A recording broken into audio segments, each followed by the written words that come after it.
aqui no Audicast. Hoje a gente vai falar sobre fisioterapia. Iremos falar sobre mitos, verdades e curiosidades. E nada melhor para falar de fisioterapia do que o Gleiser Melo, nosso grande amigo, uma pessoa que eu admiro muito, que eu conheço há bastante tempo e confio no seu trabalho. Eu vou falar quem é o Gleiser. Gleiser Melo tem 39 anos, marido da Luana, pai da Luna e da Laura, gêmeas, univitelinas, não é isso, Gleiser? São bivitelinas. Brinca de correr atrás de bola, segundo ele, mas ele joga de verdade, isso é só conversa.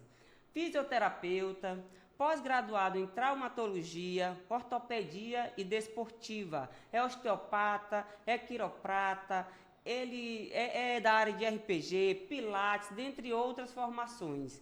Fisioterapeuta do time Resenha FC, fisioterapeuta do Clube Atlético Piauiense e é coordenador da Multipassagem Franca Piauí. É isso, Gleiser? É isso aí. Essa correria boa aí, né? Muita coisa. Pouca coisa que a gente tem. Já há mais de 10 anos já na fisioterapia e a gente vem trazendo essa bagagem, né? É um grande prazer aqui do Audicast tê-lo conosco. Prazer todo meu, acredite. Todo. Fiquei muito feliz em te convidar e você ter se colocado à disposição de ter vindo até aqui para nos informar sobre algumas curiosidades, alguns mitos e verdades. Vai ser um prazer. Então, a primeira pergunta que eu vou te fazer, Gleice, o que é fisioterapia? Fisioterapia é uma ciência da saúde, né? Que trabalha com estudo, prevenção e diagnóstico de lesões, né? Então, ela engloba muita coisa. Então, desde, como falei anteriormente, de estudo, né? Estudar as patologias em geral, prevenir tais patologias, né?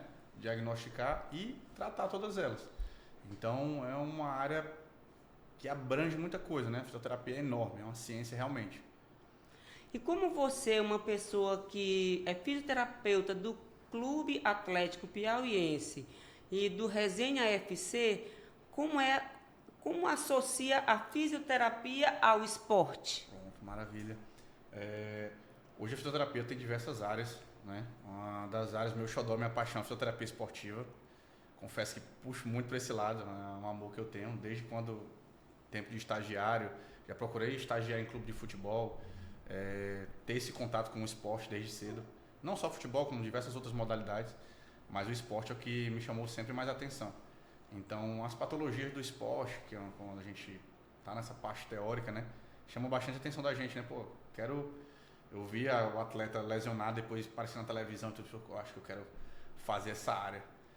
Tratar o cara, depois o cara tá lá, tava ruim, não conseguia nem andar e agora tá desempenhando a função dele de novo, fazendo o que gosta, devolver o que a pessoa gosta de fazer, né? Então, é uma das áreas que eu mais gosto, né? A área esportiva, mas trato também a reumatologia, né? Essa parte geriátrica, que é com idosos, trabalho também com a parte de traumato em si, assim, que não só lesões esportivas, a parte de traumato ortopédica, lesões por esforço repetitivo, que faz parte da traumato ortopedia, tá? Então, eu faço esse balanço, trabalho com campo, com esporte, mas também trabalho com essa outra parte também que é mais clínica, né? Sim.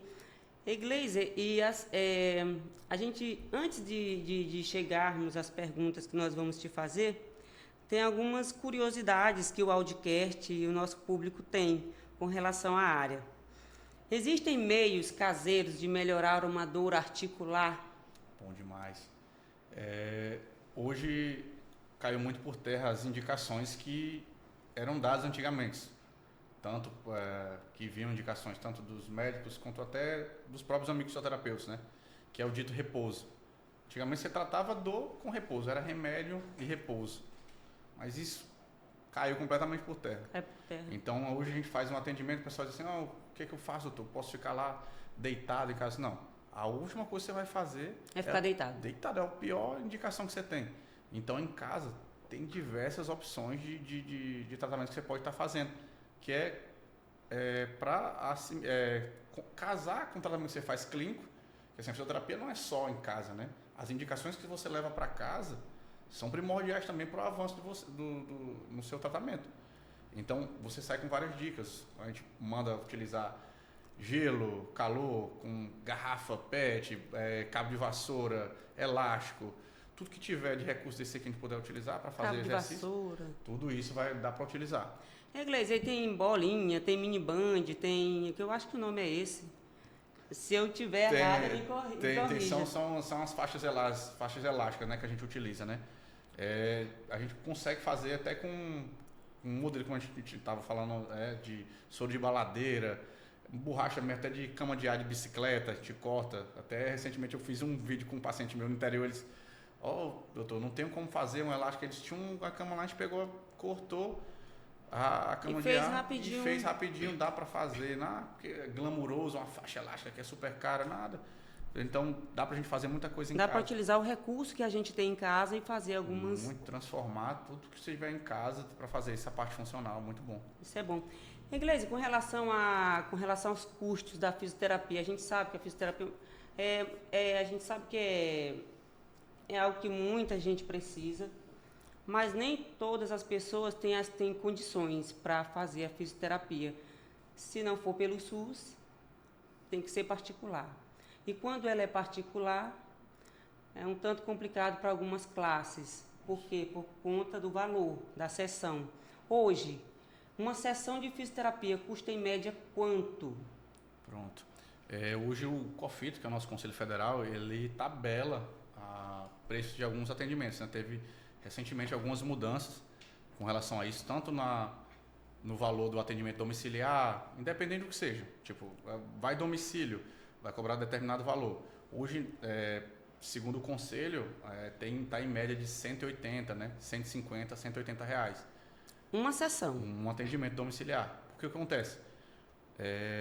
Uma forma até de dar uma valorizada no fisioterapeuta. Claro. O que acontece? Você sai da sua casa para fazer um atendimento domiciliar.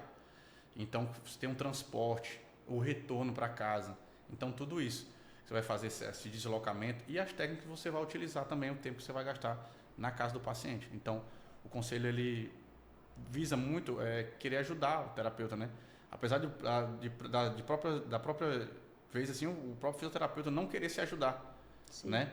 Cobrando preços que absurdos tanto no sentido de alto demais quanto às vezes baixo demais, que reduz a valorização da classe, né?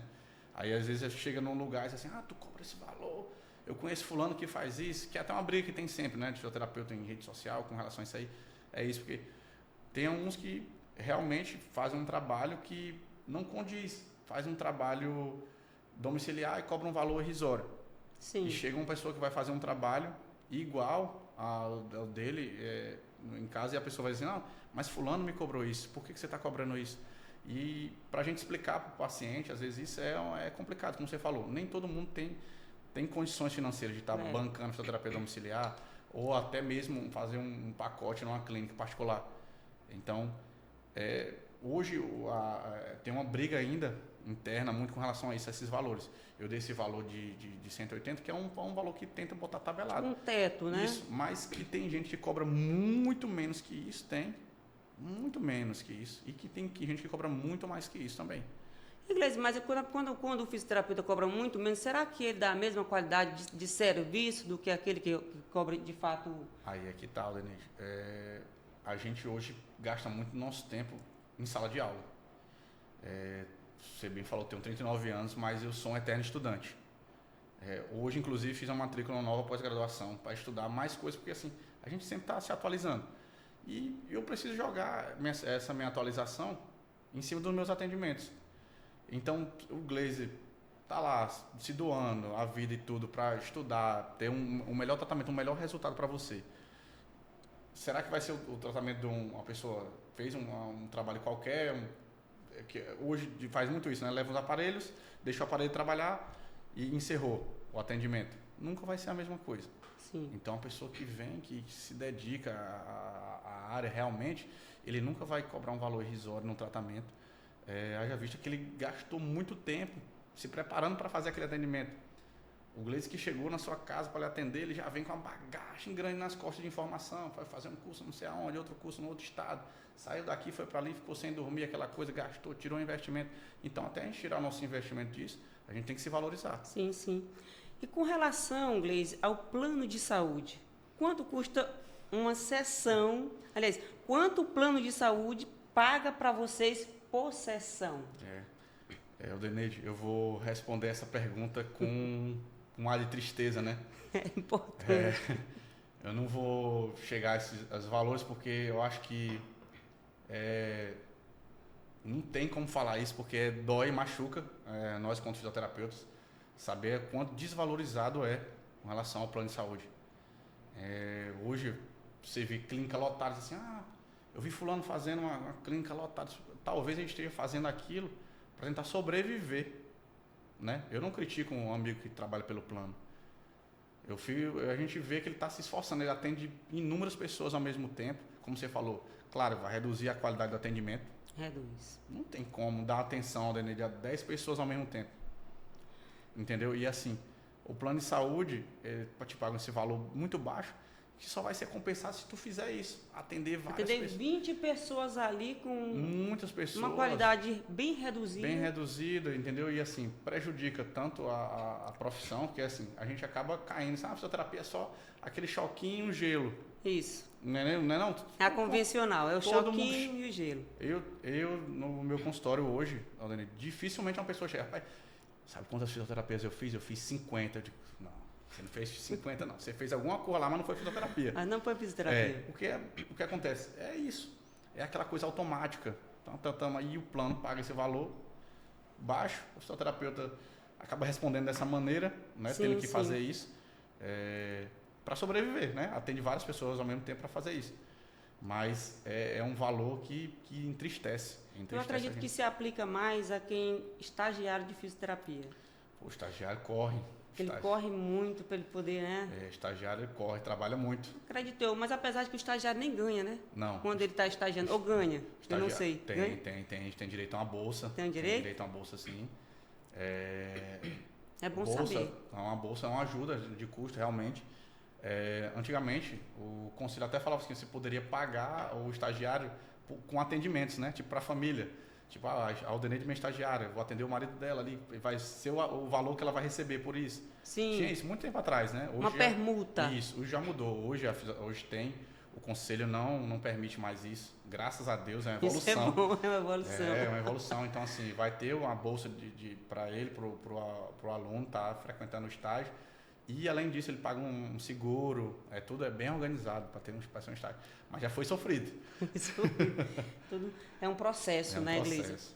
Gleise, antes de você morava em Teresina, né? Isso. Aí agora você mora em Timon. Timon. Gente, o Gleise é daqui de Timon. Terra mora boa. aqui.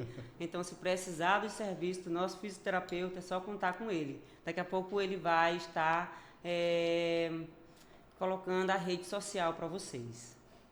Aqui em Timon, Gleise, nós temos clínicas de fisioterapia pelo SUS? Aqui em Timon já vi clínicas particulares. Particulares. E hoje, assim, algumas atendem pelo SUS, mas em convênio, né? Assim, não é 100% do SUS. Do SUS. Em Passagem Franca do Piauí, a gente trabalha com uma equipe multidisciplinar, né? Você é coordenador da EMULT. Da EMULT. Isso.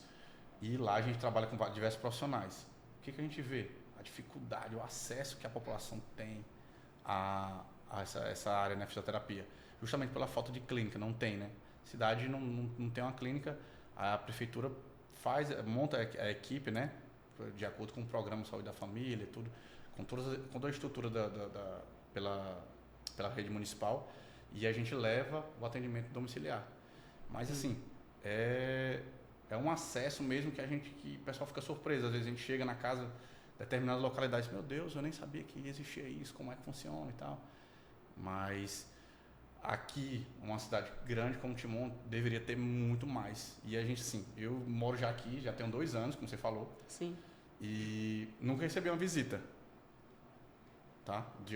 Da equipe, porque tem que fazer um mapeamento de quem precisa de alguma coisa, tipo, o agente de saúde, para mapear e tudo direitinho. Nem conheço o meu agente de saúde.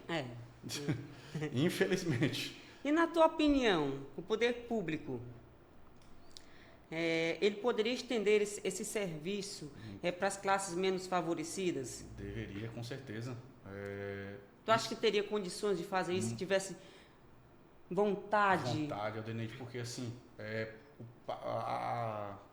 as horas pagas pelos profissionais, o valor que dá, com certeza dá para ser encaixado no serviço público.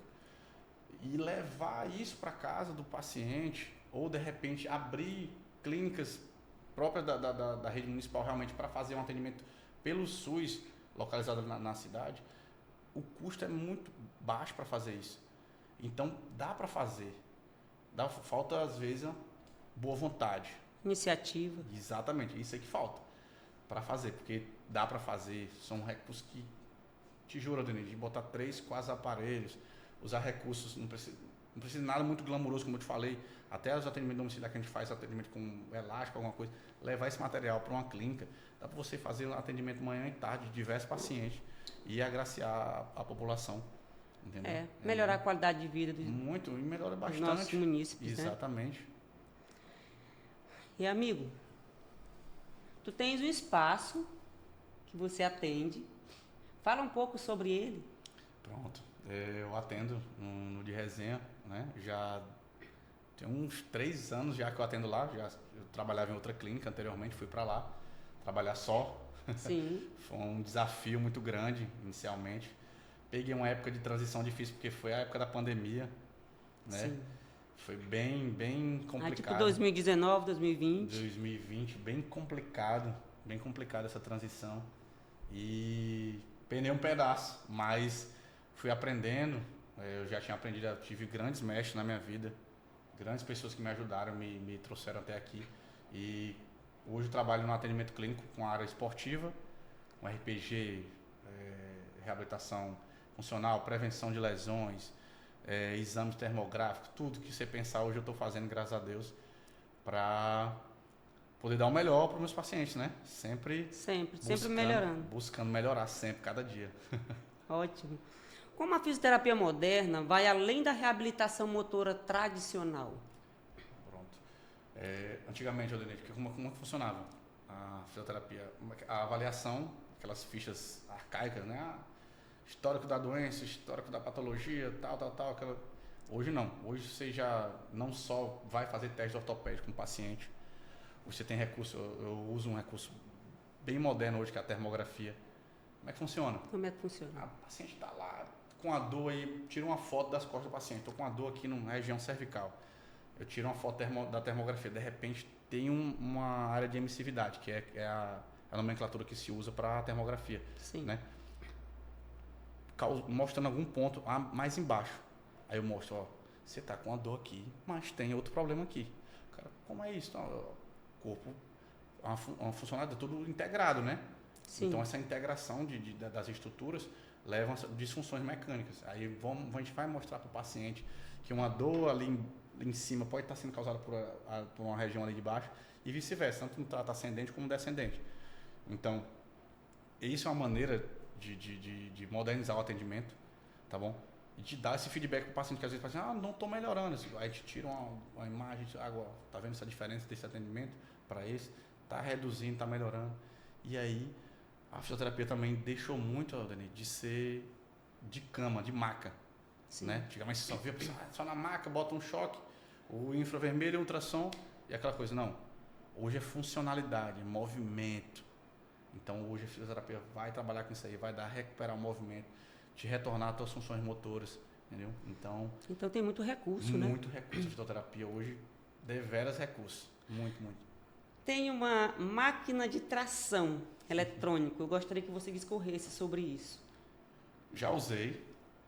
Eu também já usei, por isso eu quero saber da sua opinião. Já usei e assim, nessa bagagem que a gente vem trazendo de cursos, né? A gente vai se aprimorando e vendo algumas coisas que a gente vai escapando. A máquina de tração, ela é um protocolo.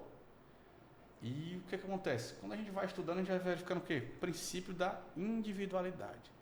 Será que a Aldeneide tem a mesma patologia do Fábio? Tem lá eu vou usar o mesmo ponto de tração para tudo. A Aldeneide pode melhorar, o Fábio pode piorar. Então, assim, eu não concordo muito com o protocolo da máquina de tração. Explica pra gente o que é a máquina de tração. Pronto, a máquina de tração hoje você realmente uma maca, né, em que o paciente é colocado em decúbito ventral, dorsal, de acordo com a patologia dele, e ele pode ser tracionado tanto pela região cervical como pela região lombar, né, fixado por cintos, e uma máquina de tração mecânica vai puxar, fazendo com que tenha um aumento do espaço articular entre as vértebras. Assim é o que ela propaga, que vai funcionar, né, dessa maneira. Mas muitas vezes o que acontece?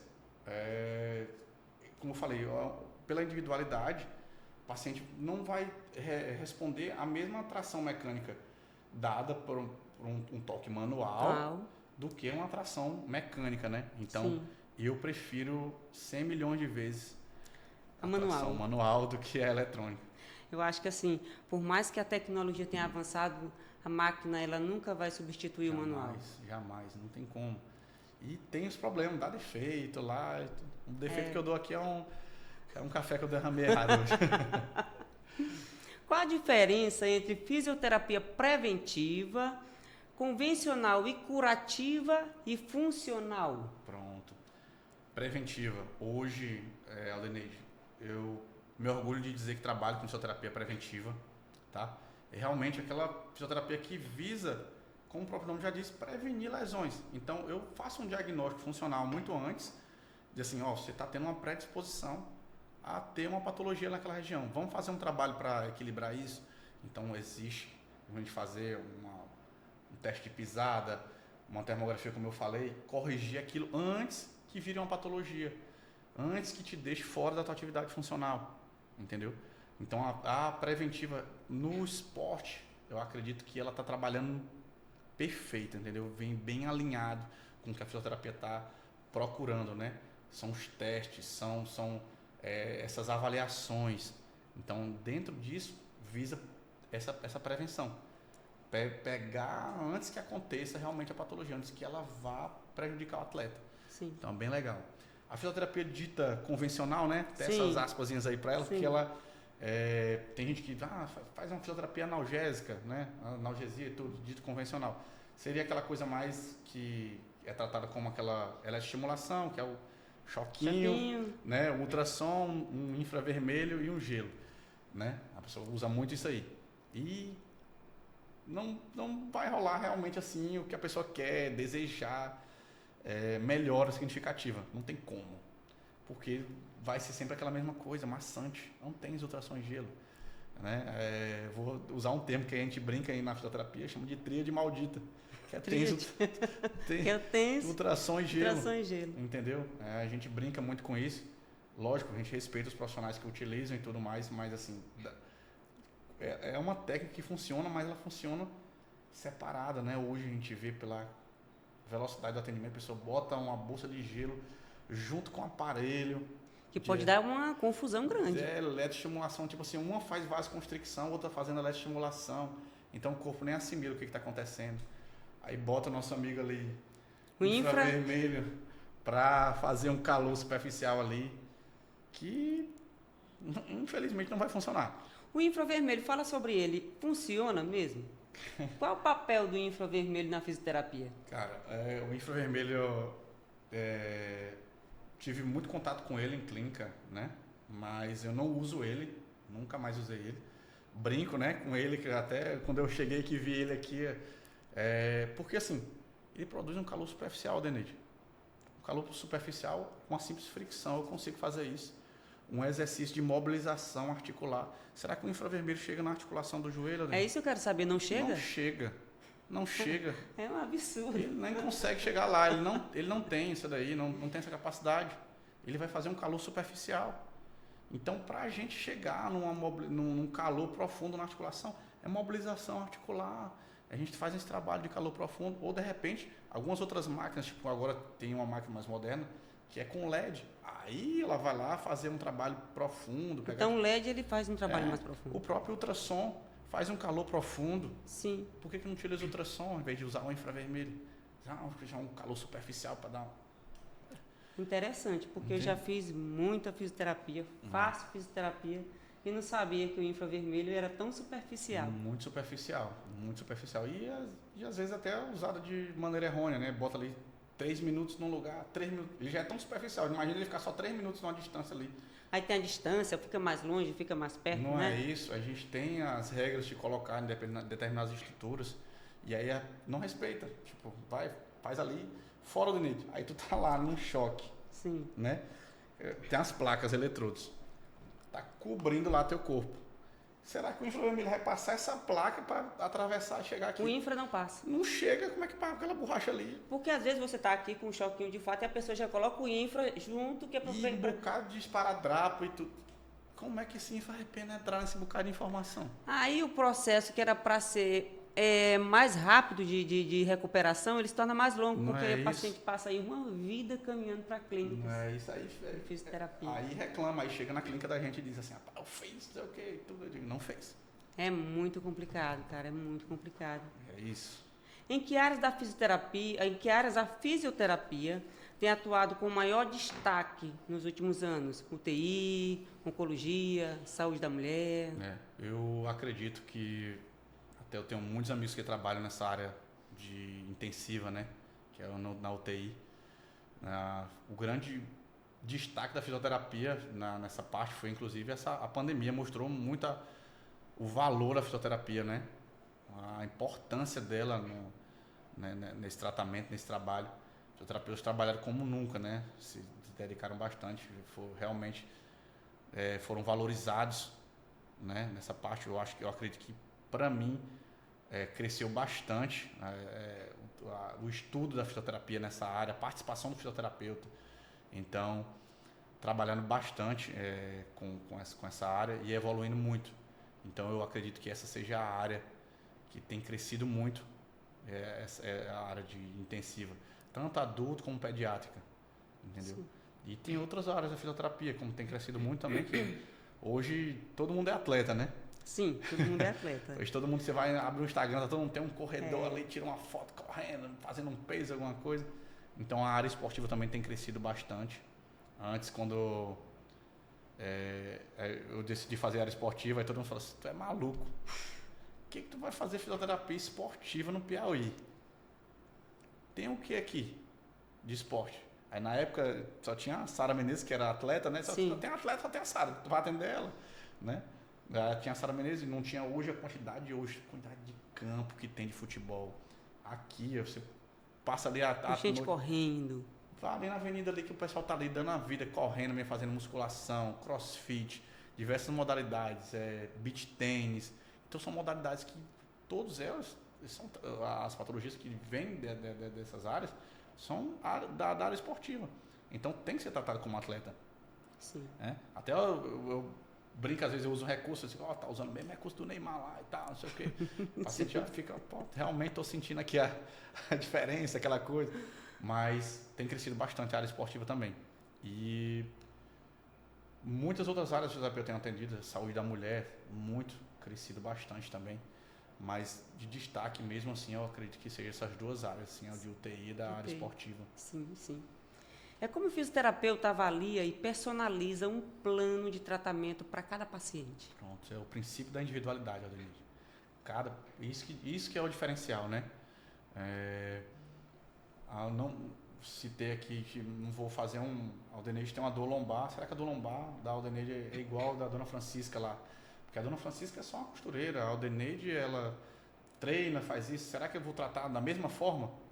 Então, o plano de reabilitação vai de acordo com essa avaliação. Porque você vai me relatar como apresentou essa dor para você, como ela apareceu. E a gente identificar como ela está intensificando e como a gente pode fazer para melhorar. Da mesma forma, lá a gente vai pegar a tia Francisca lá, a costureirazinha. Bora aqui, me diga. Mas aí eu não vou pegar ela e vou botar para ela correr num campo de futebol de manhã cedo ali. Bora, tia Francisca, corra aí. Será que ela é da funcionalidade dela? Será que ela precisa daquilo? Então, o plano de reabilitação é de acordo com a patologia, de acordo com o paciente, respeitando sempre o princípio da individualidade. Muito bom, muito bom. Egleiser, o Pilates é uma fisioterapia preventiva? E uma outra pergunta. O instrutor de Pilates, necessariamente, ele tem que ser um fisioterapeuta? Pronto. Excelente pergunta, né? Primeiro, o educador físico também é regulamentado para dar aula de Pilates. O que aconteceu é que hoje, muitos dos instrutores de Pilates são fisioterapeutas. Então, é muito raro a gente encontrar um educador físico que dê aula de Pilates. Não é, se encontrar, não é errado, tá? A legislação permite que ele, desde que tenha a formação em Pilates, né? Tem que ter, não é só educador físico e vou fazer, não. Igual fisioterapeuta. Sou fisioterapeuta, vou dar aula de Pilates, não é isso. Sou fisioterapeuta, vou ter que fazer um curso de Pilates para fazer isso. E é importantíssima essa área preventiva. Eu acho que o Pilates é um fenômeno assim, cara, porque o Joseph Pilates, quando ele desenvolveu a técnica em si, ele era um cara que tinha raquitismo, né? Sofria com diversas outras patologias, era asmático. Então, o que ele fez? Juntou a técnica, né? Que a mãe dele era naturopata e o pai dele era artista circense. Olha só. Aí ele, vou pegar esses exercícios e vou jogar com a respiração. Criou a técnica em si. Então, o Pilates, ele criou isso. Aldenide, o que acontece? O método foi se difundindo. Hoje a gente vê diversos exercícios acrobáticos e tal, aero, não sei o que, mas lá Pilates. O Pilates em si não tem isso. E o Pilates recebeu esse nome depois que o Joseph Pilates faleceu, né? Mas em si ele chamava a técnica de contrologia. Olha a importância do Pilates. Contrologia porque ele fazia o quê? Ele ativava músculos específicos para tu ter aquela postura correta. Então hoje o Pilates, se pegar uma pessoa que faz Pilates, tu não vai ver ela nunca curvada, nada. Ele tem uma postura elegante, ele já se mantém aquele, e ele não faz aquele forçado, robotizado. Porque o estudo da contrologia, que é o Pilates, faz ativação de músculos que te mantém daquele manter elegante. Então ela entra como prevenção. Te educa, né? É uma reeducação, entendeu? É muito bom. O Pilates é fantástico. Então você recomenda? Tudo. Excelente Pilates. Maria.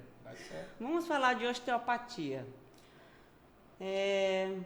O que é osteopatia e como ela se diferencia da fisioterapia tradicional?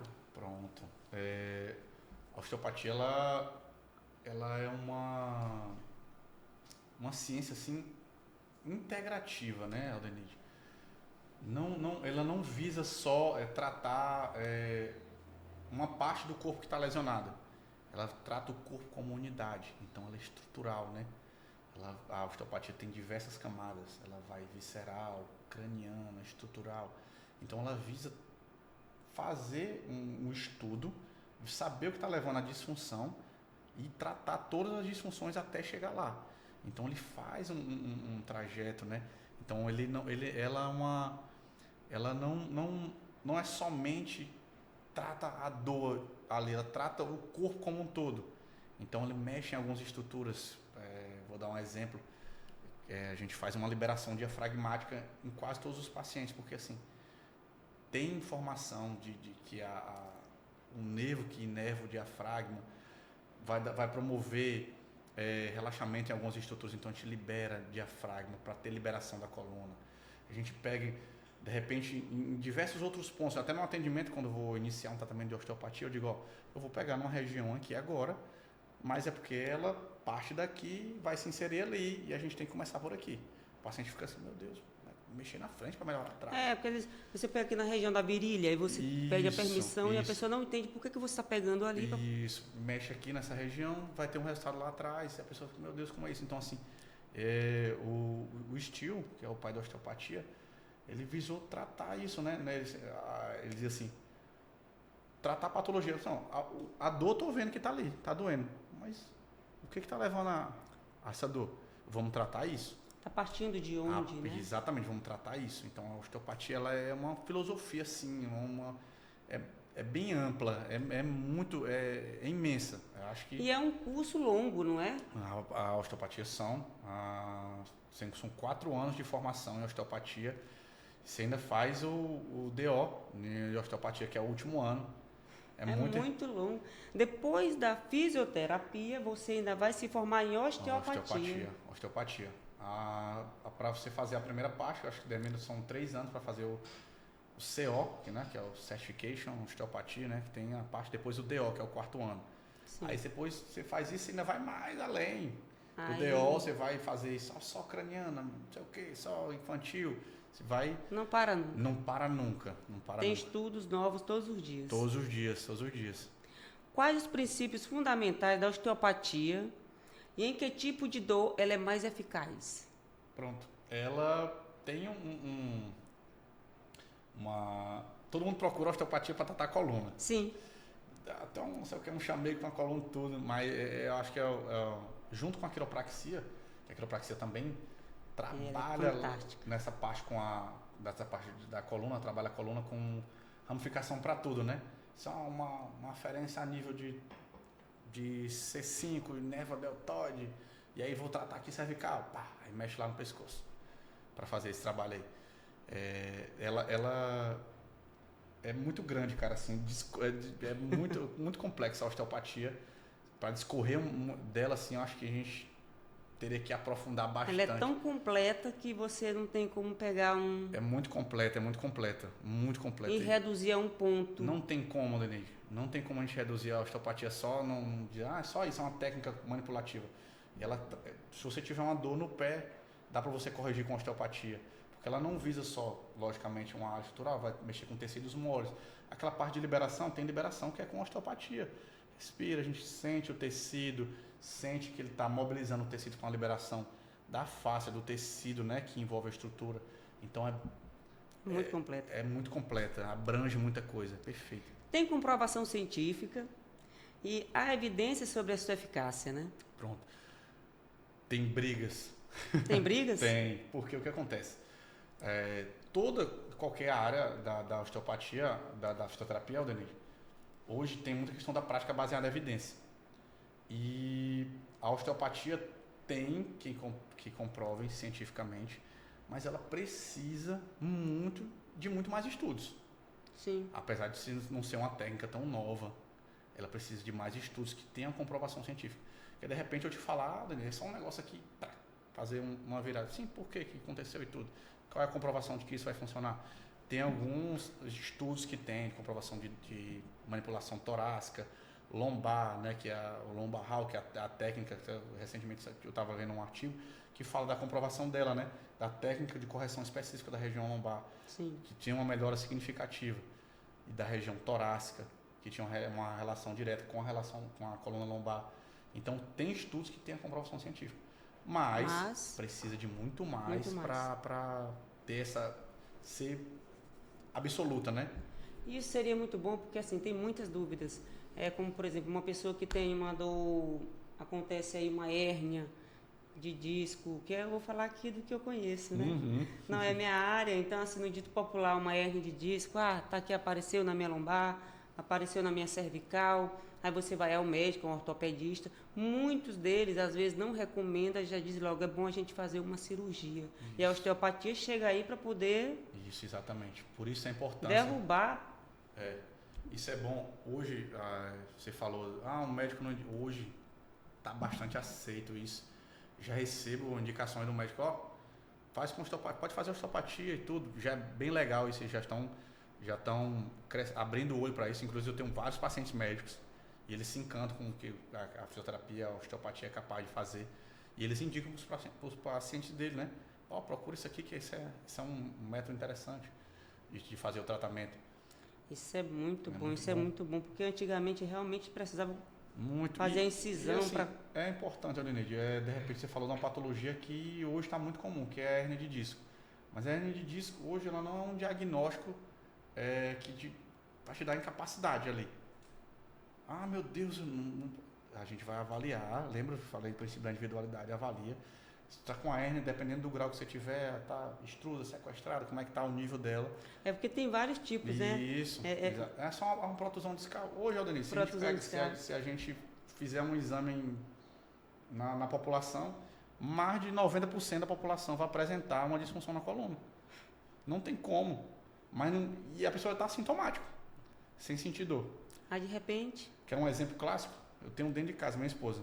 Minha mulher tem 2 hérnias de disco na lombar. Quando ela engravidou, isso é gêmeos, eu digo, pronto. Aqui agora a fisioterapia vai trabalhar. Passou a gravidez toda, barriga enorme, peso aumentou tudo. Não senti uma dor. Tranquila. Sabe o que eu fiz como tratamento? Nada. Casa de ferreiro, espeto de Eu não pau. fiz nada, não sentiu nada. Ela perguntava, o que é que eu faço? Eu digo, não tem nada, ela não sentia nada. Eu disse, eu vou mexer com o que tá querendo, tem uma hérnia, eu vou mexer nessa hérnia. Porque tu poderia ter, não, aqui o cuidado preventivo para mais tarde. Não vou nada, ela não sentia nada. Ela falou assim, e aí, tá bem? Eu disse, tô bem, vou mexer. Pra Deixa quê? lá. É tipo o Steel, tem uma brincadeira, né? O Steel olha assim, ó, corrigiu a disfunção, e agora, o que é que eu faço? Aqui mexeu, ele fica mexendo de novo. Não, deixa o corpo responder. Vou mexer ali pra quê? Já corrigi, deixa lá ele responder agora. Da mesma coisa. A pessoa tá lá assintomática. Opa, rapaz, porque eu tenho uma hernia disso, mas não tô sentindo dor não. Graças a Deus. Deixa ela O quieta. que eu vou fazer? Quando ela se manifestar, Isso, aí eu faço outros exercícios, aí eu entro na prevenção e tudo mais. Essa pessoa tá ali sem sentir dor assintomática, não adianta a gente falar, ficar mexendo, caçar uma confusão lá no. Vou tratar. é interessante essa questão da fisioterapia. Tem fisioterapeutas e fisioterapeutas. Eu tive uma protrusão, né? Uma protrusão discal, na cervical. Aí uma vez uma fisioterapeuta, não vou falar o nome aqui, fui até ela, falei sobre o problema e tal. Ela chegou para mim e disse que eu nunca mais teria uma vida normal. Olha isso. Eu fiquei arrasada. Foi a partir daí que eu procurei o Glazer, e aí ele corrigiu com osteopatia, quiropraxia, dry, que a gente ainda vai falar aí. Diversos recursos, é isso, Denise. E não entrei na faca, não fiz nenhuma incisão. Os médicos, pelo menos os que me atenderam, o último recurso que eles disseram era fazer cirurgia. Isso. Já me indicou logo o osteopata e deu tudo certo. A gente tem sim, não tem como. Na realidade, depois que a gente descobre uma hérnia, você vai melhorando aquele problema. Às vezes a dorzinha volta novamente, você volta lá e vai melhorando novamente, mas não necessariamente que você vai passar por uma cirurgia. Mas só que a gente vive fazendo manutenções também, porque tudo depende da postura também. A postura, ela conta muito. Isso, o estilo de vida que é elevado, mas você é perfeito. O que aconteceu com você, no caso, né? Recebeu um diagnóstico, você não se apaixonou eu chamo de apaixonar pela lesão, tem gente que se apaixona. Eu tenho hernia de disco, eu não posso pegar nenhuma sacola do supermercado. Se apaixona. Fica apaixonado pela lesão, incrível. É uma paixão sem fim pela dor. Olha, calma. Limitante. Né? Ela já trava, ela nem te escuta. Assim, não, olha, eu tenho um biquíni, viu? Eu não tenho hérnia não, diz assim, né? Eu tenho um C5. Eu digo, eu também, ela tá bem aqui. Boa, né? Nós temos, mas aí deixa, o que a bichinha tá lhe fazendo aqui? Aí o paciente apaixonado pela lesão, ele vai o quê? Procurar diversos recursos, vai lá fazer isso e aquilo, até a hora que ele, fármaco, se entope de remédio para melhorar, não melhora. É o que acontece? A gente avalia, vê que é uma disfunção que precisa de quê? De movimento, vou lá, lubrifico a estrutura, você melhora.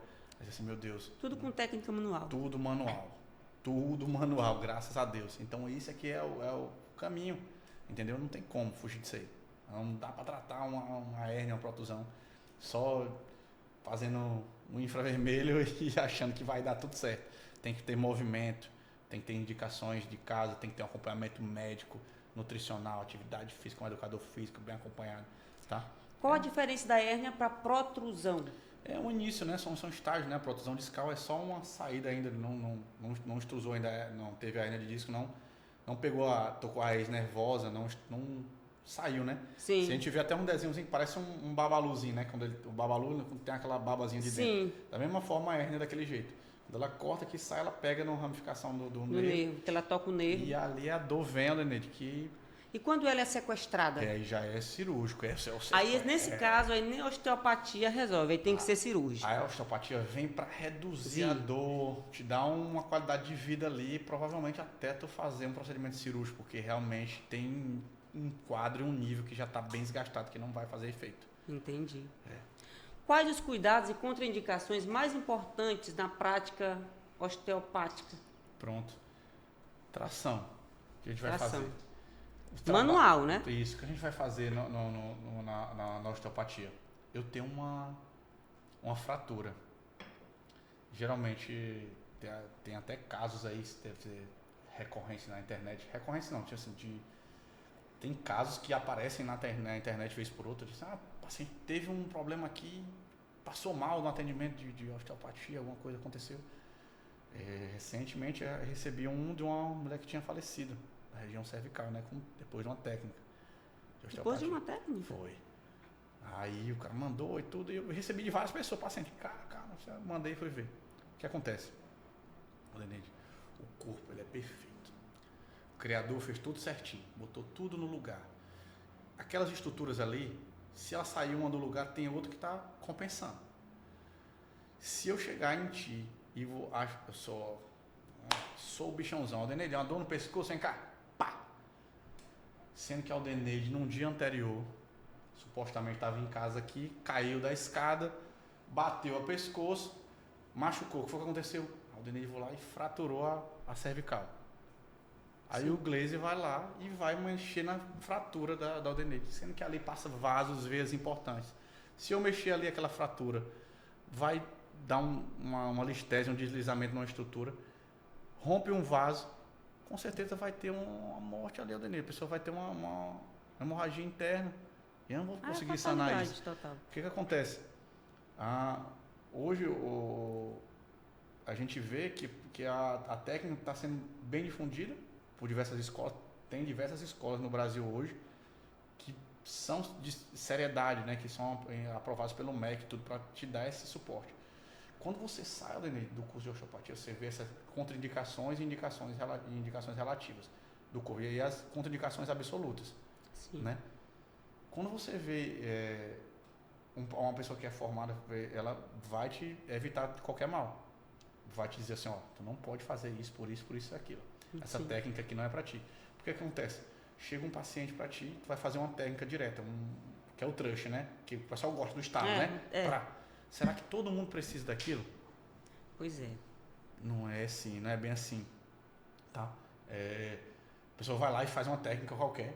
Eu já vi no Instagram, já vi pessoa fazendo. Eu acho que a pessoa criou a técnica e fez, né?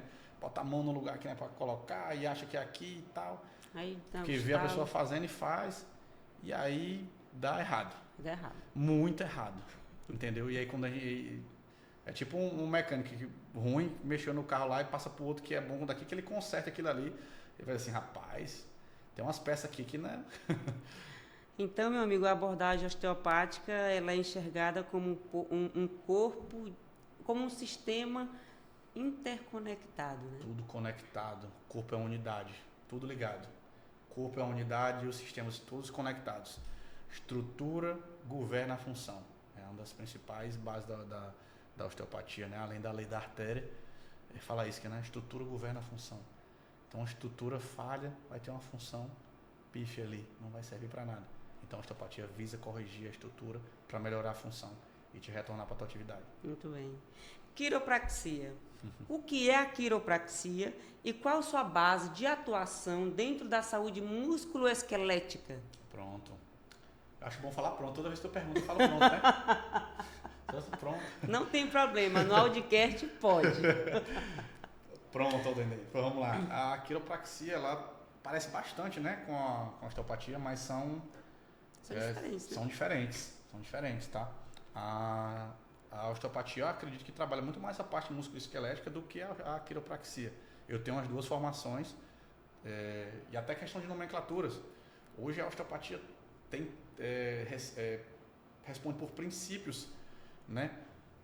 Princípio de Frayer. Eu tenho uma técnica de correção, vou dar aqui, só falar aqui uns nomes aqui, se eu for corrigir. Fica à vontade. Eu tenho uma disfunção cervical, ela está em uma FRS ou uma ERS. Na quiropraxia ele já diz não, que é uma subluxação à direita ou uma subluxação à esquerda. Então, são nomenclaturas diferentes para o mesmo tipo de patologia. E as técnicas também diferem na parte manual, como é que vai pegar, a quiropraxia, ela vai muito, trabalha a parte do sistema nervoso muito para a coluna. Sim. Já a osteopatia, como eu te falei, estrutura governa a função, lei da artéria, então pega muito mais completa assim, a estrutura, tá? Eu fiz primeiro quiro para depois ir para osteo.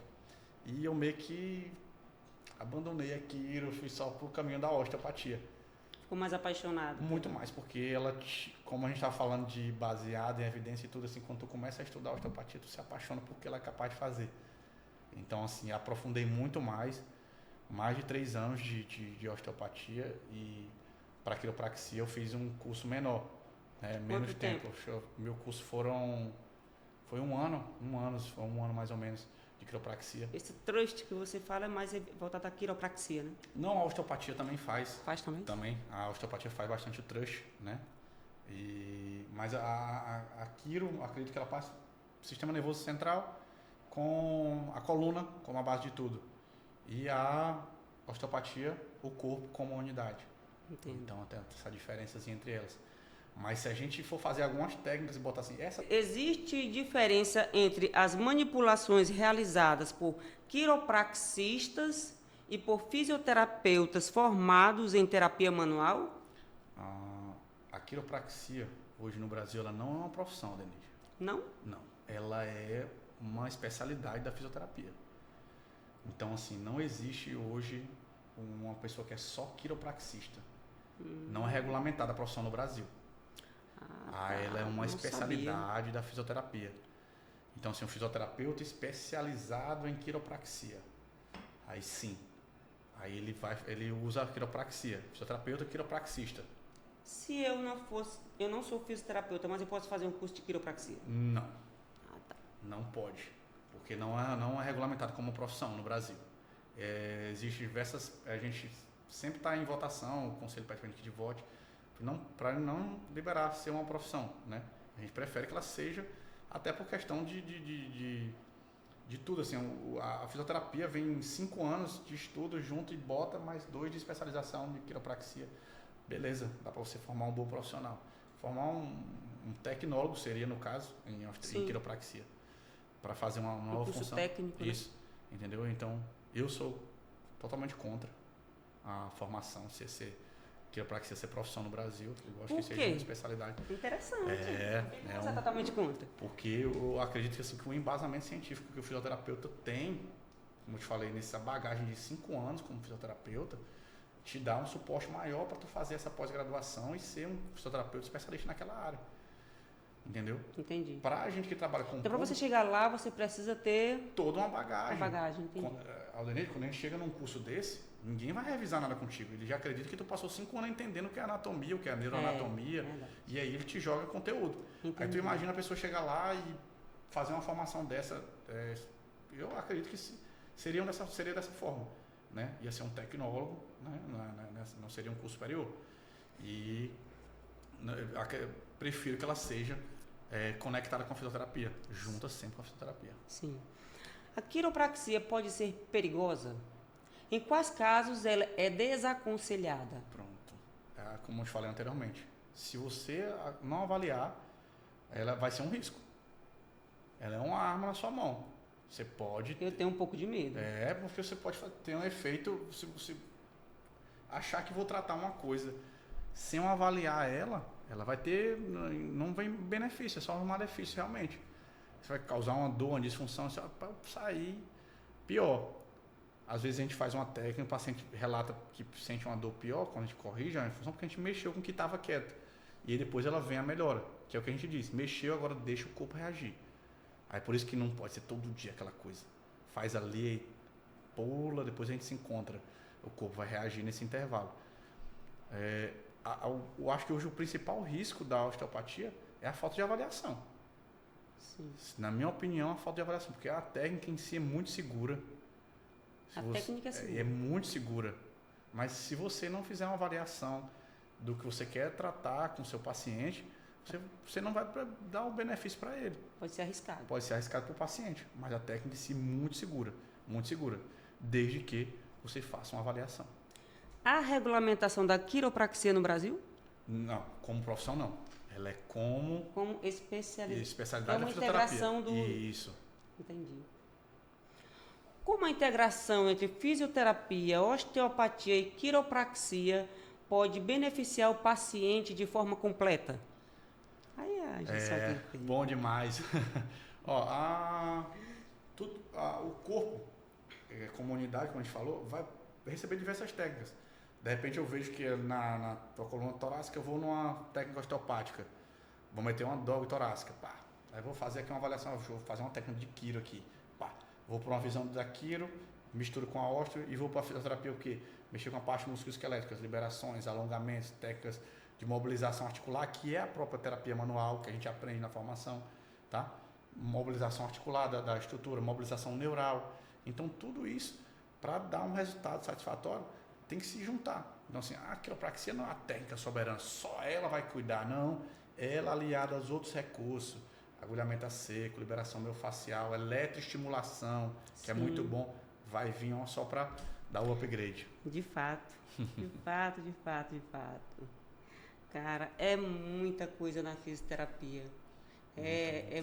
A fisioterapia ela é muito ampla, muito ampla. Fisioterapia hoje não deixa nem, eu acho que abrange todas as áreas, está em todas as áreas realmente, todas. E tem uma coisa interessante que vocês fazem também, uma outra técnica que vocês fazem, o tratamento com agulhamento a seco, que é o dry needling. Agulhamento a seco. Fala pra gente sobre o dry, o que é aquilo, o que acontece, ele funciona como com relação à dor? Dry hoje é um xodó que eu tenho, faço palestras, ministro curso sobre dry needling. Depois que inventaram o dry needling para mim, nunca mais eu cansei meu dedo de apertar um ponto gatilho, né? Quando tem um ponto gatilho, você... Então, o dry ele surgiu com essa ideia de tratamento de dor miofascial, né? Esses pontos dolorosos que a gente tem, principalmente nessa região de trapézio, né? Nas costas. Nas escápulas. Uma pessoa tô cheio de nó, né? E para desatar esse nó, a gente faz a técnica de agulhamento. A gente usa uma técnica, mesma agulha de acupuntura, a gente joga na estrutura, avalia a área, vê se está precisando daquela ativação, desativação no caso, e vai jogar a agulha naquele ponto. E aí, quando a gente faz aquilo ali, o período que ela está acontecendo o agulhamento, ela desencadeia uma série de coisas, né? Tipo, vai liberar opioides endógenos na região. É o quê? A região tá parada. Vou mandar o quê? Anti-inflamatório local. Por quê? Tem um corpo estranho ali. O corpo vai dizer assim, cara, que agulha é aquela? Vou lá. E aí vai aumentar o metabolismo local. Quando você agulha ao redor, fica hiperemiado. Sim. Isso é uma área de liberação. Ou seja, quando a gente faz isso aí, que acontece isso, é maravilhoso. Que já consegui fazer a liberação da estrutura. Deixa lá e a gente vai lá o quê? Quebra aquele ponto doloroso miofascial com a agulha, a gente movimenta ela em diversos ângulos. De acordo com a região, ela vai penetrar totalmente, parcialmente, tá? E a gente vai fazer técnicas manipulativas, né? Que é mexer com a agulha, realmente tirar e colocar ela, bota em outro ponto, bota ali próximo, não tem problema nenhum. É bem legal a técnica. Agora é interessante que ela se confunde um pouco, e eu quero até que você diga a diferença do dry para acupuntura. Duas paixões, né? A acupuntura é uma arte milenar, perfeita, linda, né? O dry needling usa as mesmas agulhas São as mesmas agulhas? É a mesma agulha da acupuntura, tá? O que acontece? Olha quão perfeito é a acupuntura, né? Ela te traça por meridianos por todo o teu corpo, né? Quando na formação de fisioterapia, a gente tinha uma aula, né? Eu pegava um ônibus e andava com um boneco atrás, todo pintado. Eu acho que o pessoal pensava assim, esse boneco é um doido, né? Com esse boneco todo riscado, né? Porque o boneco, ele tinha aqueles bebezão, né? Que fica só olhando pro lado, né? A gente colocava eles e aí as nossas aulas eram de traçar os meridianos, né? Tinha um professor que ele traçava, o meridiano da bexiga começa aqui, termina não sei aonde. Tô apontando aqui, mas não é aqui. Mas aí ele faz uns trajetos que saíam da região e desenhavam aqui, né? E o que a acupuntura dizia? Que quando a gente está com alguma patologia, alguma disfunção, é uma estagnação de energia. É um ponto de energia. Era bem complexa para trabalhar com aquele yin yang, né? O yin é aquela coisa bem mais calma, mais para baixo, muito para baixo. E o yang é aquela coisa para cima, que é aumento do metabolismo, aquela euforia. Então, na acupuntura, tem que ter a homeostase, né? Sim. Que é a junção do yin e do yang, aquela conexão. E a acupuntura visa jogar a agulha naqueles pontos de estagnação de energia para fazer a correção da estrutura. Então, ele trata através de meridianos e pontos específicos do corpo. O dry needling não, já vai na dor musculoesquelética e coloca a agulha no ponto doloroso e trata lá naquela região. Mas é interessante porque em algumas pessoas o dry Eu vou trazer para mim. Em mim, a acupuntura funciona mais do que o dry. Eu sinto. Princípio da individualidade. Isso Eu aí sinto. Então, eu prefiro a acupuntura do que o dry. Isso. De acordo, é como isso, Denise. De repente, tem uma patologia que está em uma disfunção no teu corpo. Quem está com dor, geralmente ele está o quê? Yang, né? Como a gente fala aqui na acupuntura.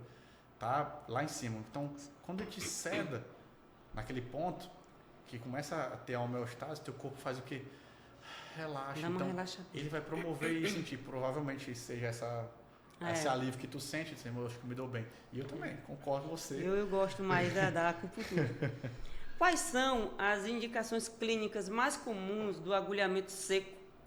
E quais cuidados devem ser tomados durante a aplicação?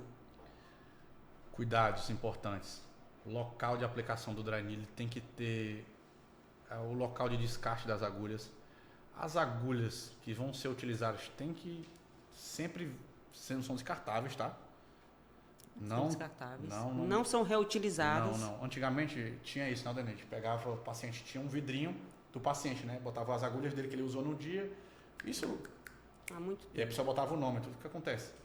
Gerava o quê? Oxidação das agulhas.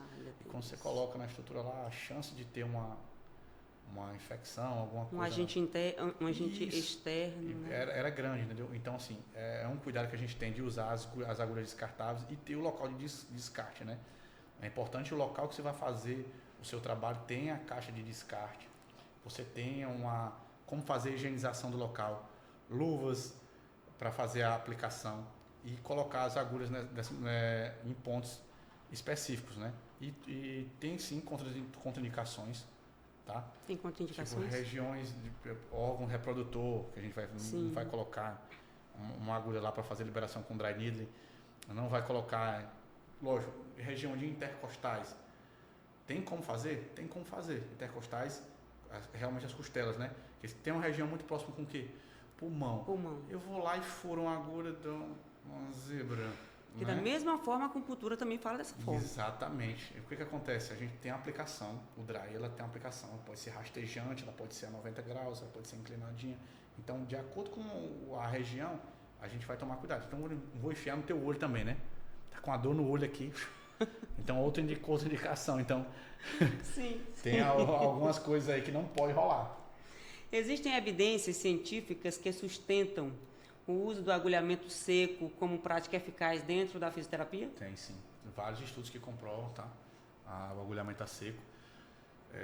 Inclusive um que tem até com o uso da termografia, que a gente usa o termo para fazer a avaliação antes e depois que existe uma área de liberação, né?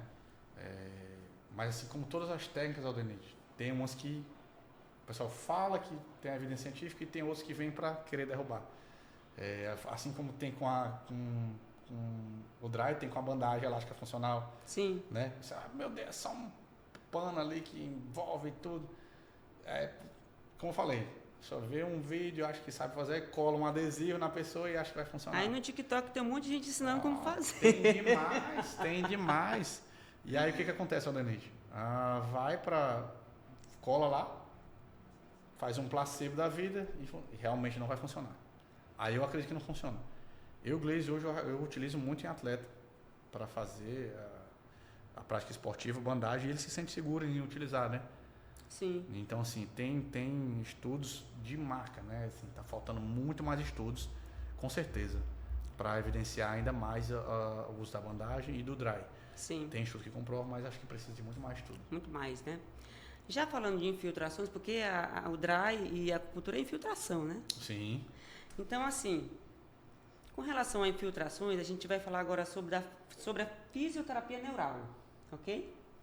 Vocês podem realizar a infiltração, quando eu digo infiltração, com relação a alguma dor, em que eu posso utilizar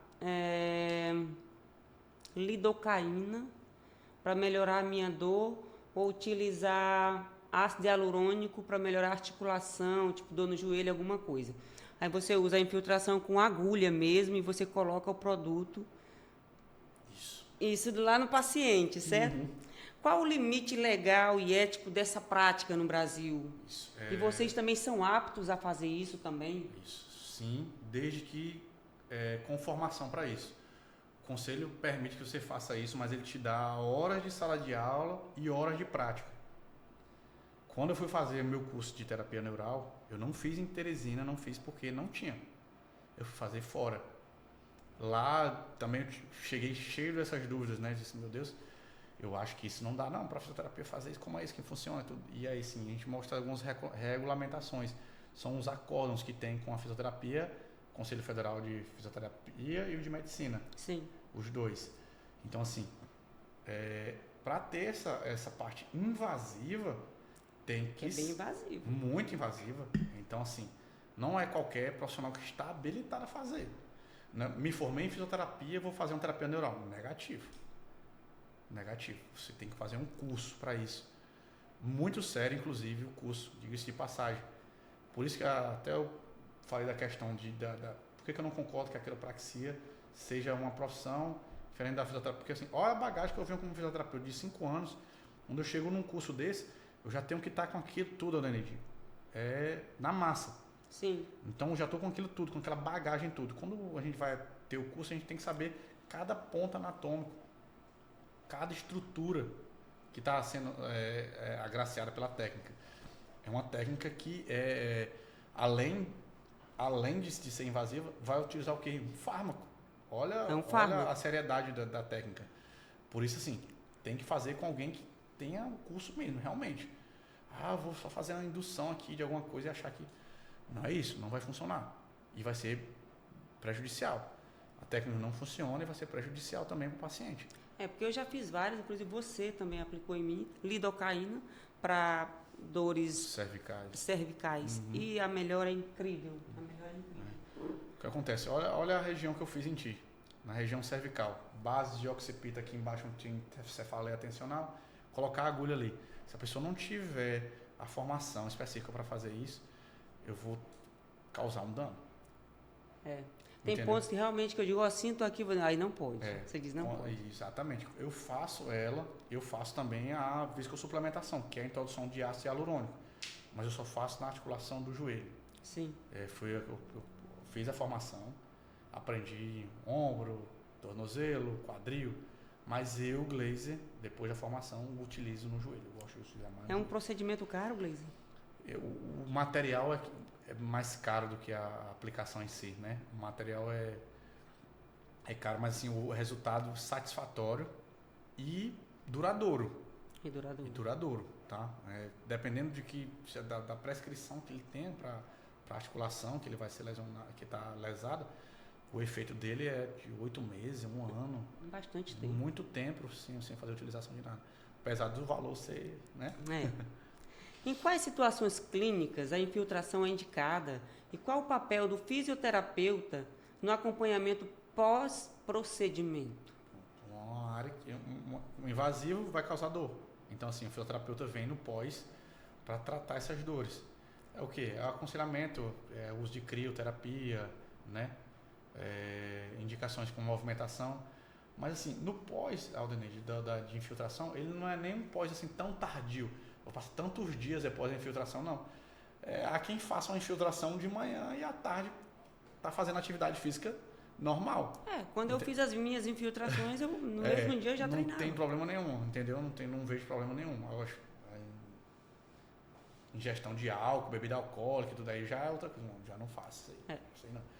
E tem regulamentação, você perguntou da regulamentação da utilização, né? Sim. Sim, a gente tem, como eu falei, tem uns acórdãos que tem com os conselhos que liberam isso. Começou com uns de invasivo com a toxina botulínica, né? Sim. E aí agora já passou para outras, tá agraciando com mais áreas, né? Porque, por exemplo, o ácido hialurônico em si, quando a gente pega a caixinha dele, ele não tem assim, né? Venda como prescrição médica, né? Ele é livre, né, lá. Então, assim, o fisioterapeuta tem como fazer a indução dessa estrutura, que é um ácido, né? E o fisioterapeuta vem com essa bagagem também na faculdade, porque ele paga farmacologia. Sim. Vem com farmaco, faz o curso, que é obrigatório, tem que ter o curso obrigatório, as horas teóricas e as horas práticas para fazer a utilização. Muito bom, muito bom.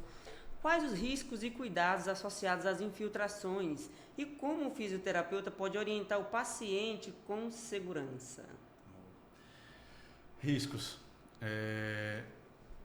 A má utilização da técnica, né? Se for realmente assim, o excesso, né? Tipo, vou fazer infiltração todo dia, tudo, então uma dose a mais. Assim, a gente sabe que a diferença do remédio pro veneno é a dose. É a dose. Entendeu? Então é isso, a gente tomar cuidado com isso. A terapia neural em si, eu acho que para paciente com dores miofaciais, ela é perfeita, né? A terapia neural, ela vai inibir aqueles pontos dolorosos, né? Realmente inibir aqueles pontos que estão causando disfunções, tipo a dor na região do pescoço, dando uma dor de cabeça, uma cefaleia tensional, tratando isso, uma dor lombar, uma dor torácica, fazendo infiltrações naquele local com a leido, né? Que a terapia neural vem fazendo isso aí. As maiores indicações, dores musculoesqueléticas, né?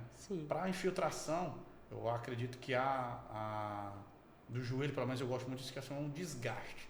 Para fazer infiltração na articulação, é um desgaste que já não tem, já está quase... Já é com ácido, né? Já é com ácido. Já não é alido. Já não é alido. Já está bem desgastada a estrutura e faz com ácido hialurônico.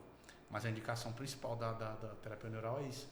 Dores miofaciais, né? Aquelas dores que te incomodam, vão inibir esses pontos dolorosos. Os pontos gatilhos. Exatamente, que aí vai vir a resposta do corpo. Sim. Com uma atuação interdisciplinar entre médicos e fisioterapeutas, pode otimizar os resultados em pacientes que realizam infiltrações? Essa integração acontece bastante. Que ele faz o quê? Faz a avaliação do médico, vem com já vem manda o paciente para você. Então, a paciente tem um desgaste absurdo. Fiz uma infiltração com ele. Quero que tu faça um trabalho agora de fisioterapia com ele. Já fez a infiltração. O que ele fez? Uma viscosuplementação. Lubrificou, botou uma película ali. E o que eu vou dar? Força para aquela estrutura. Entendeu? Liberar essas estruturas envoltórias daquela região, a fim de promover o que? O retorno à função motora. Então, tem essa integração sim também interessante que só. Já peguei pacientes que vêm infiltrados pelo médico e a gente recebe e faz o pós e tem um resultado satisfatório também. Bom, então há essa integração, é importante essa integração. Tem, sim, muito, muito importante. Gleiser, me fala de RPG. RPG, reposição postural global, né? Foi uma das primeiras formações minha. Gosto bastante de utilizar essa técnica. Por quê? A gente faz técnicas corretivas, né? Corrige a estrutura, devolve a função, mas aí o RPG vem com aquela parte de que fortalecimento ali, manutenção da postura adequada, né? Para que tu não tenha vícios posturais, né? Porque hoje fala-se muito de postura, né? A pessoa quer estar toda, mas será que para aquela função da pessoa, será que aquela postura não é adequada? Para ela pode ser adequada, né? Tem um lutador que está assim. Já pensou o lutador lá na área esportiva, eu vou lá e vou quebrar esse padrão, deixa ele todo... Na hora da luta ele não vai ter aquela potência, aquela mesma malemolência, né? Então assim, o RPG, ele visa corrigir essas partes estruturais, né? Da parte tônico-postural, com diversas posturas que são observadas durante a avaliação. Então ele vai ser, de acordo com a necessidade do paciente, vai ser exposto a determinadas posturas na reposição postural, para que ele tenha uma otimização da postura dele. Interessante, muito interessante. Boa técnica. Como RPG é reposição postural global. Então, para finalizar o nosso audiocast, eu gostaria que o Gleiser Mello desse algum conselho para os fisioterapeutas que estão se formando agora e chegando ao mercado de trabalho para cuidar de pessoas que realmente estejam precisando. Estudem. Né? É importantíssimo. Durante a minha formação, Denide, eu sempre brinco, né? Contra meus professores, eles diziam assim: cara, tu gostava muito de brincar em sala? Assim, eu gostava de brincar, mas eu gostava muito de estudar depois em casa e entender o que foi que o professor falou. Porque eu sabia, quando a gente começa a estudar, sabia que quando eu me formasse, eu vou estar tratando uma vida, o amor da vida de outra pessoa, o filho, o neto, a mãe de alguém. Então, o que acontece? Estudar é o caminho certo. quando você estuda, você se apaixona ainda mais pela fisioterapia.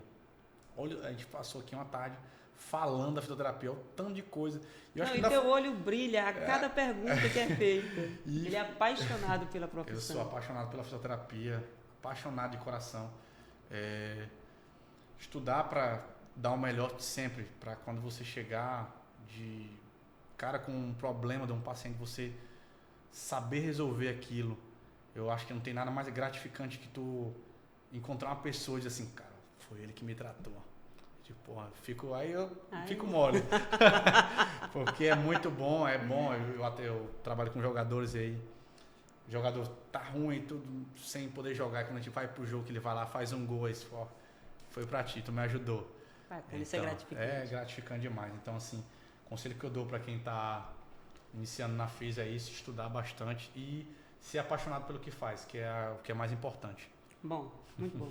Gente, finalizamos mais um audiocast. E vamos aqui agradecer a presença do nosso amigo fisioterapeuta completo, Gleiser Melo. Tamo junto sempre.